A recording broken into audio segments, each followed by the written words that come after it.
I glanced in my rearview mirror at the pickup truck, which was riding my bumper.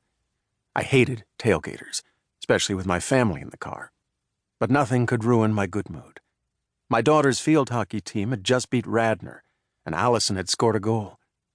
She was texting in the back seat, one of a generation that makes better use of opposable thumbs than any prior.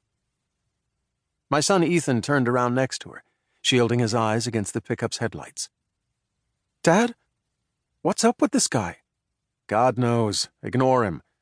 "Why don't you go faster?" Ethan shifted, waking up Mooney, our little white mutt, who started jumping around in the back seat. I love the dog, but he has two speeds, asleep and annoying. "Why should I? I'm going the limit." "But we can smoke this guy now."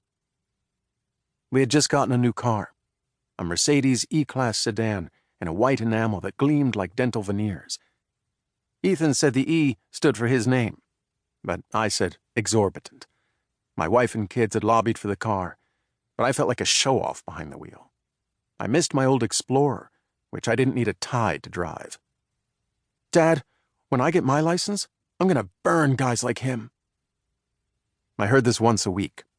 My son counted the days until his learner's permit, even though he was only 13. I said, "No, you're not. You're going to let him pass." "Why?" "We have a right to enjoy the drive." "But it's boring." "Not to me. I'm a scenic route kind of guy." I moved over to let the pickup pass, since Coldstream Road was a single lane winding uphill through the woods. We were entering the Lagerson Tract, the last parcel of woodland preserved by Chester County, where nature had to be zoned for her own protection. I lowered the window and breathed in a lungful of fresh, piney air. Thick trees flanked the road, and scrub brush grew over the guardrails. Crickets and tree frogs croaked a chorus from my childhood.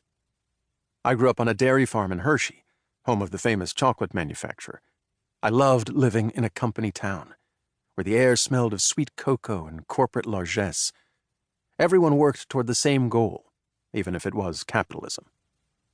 "He's not passing us," Ethan said, bringing me out of my reverie. I checked the rearview mirror, squinting against the headlights. Mooney was facing backward, his front paws on the back seat and his ears silhouetted like wispy triangles. "Come on, Dad! Show him who's boss!" "That's well established," I said. "Mom."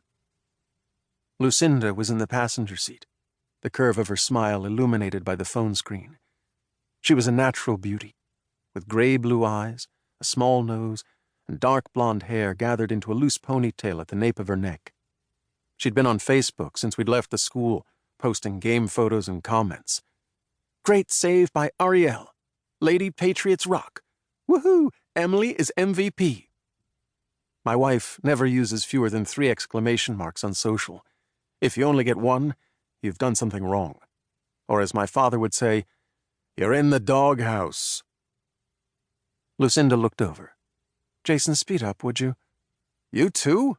What's the hurry?" "They have homework." "On Friday night? Have you met our kids?" Lucinda smiled, shaking her head. "Whatever, scenic route kind of guy." "Aw, I feel so seen." Lucinda laughed, which made me happy. I love my wife. We met at Bucknell, where she was an art major and I was a work-study jock, slinging mac and cheese in the dining hall, wearing a hairnet, no less. She could have had her pick, but I made her laugh. Also, she loves mac and cheese. "Dad, listen to this." Allison looked up, her thumb still flying. She could text without looking at the keyboard, which she called her superpower.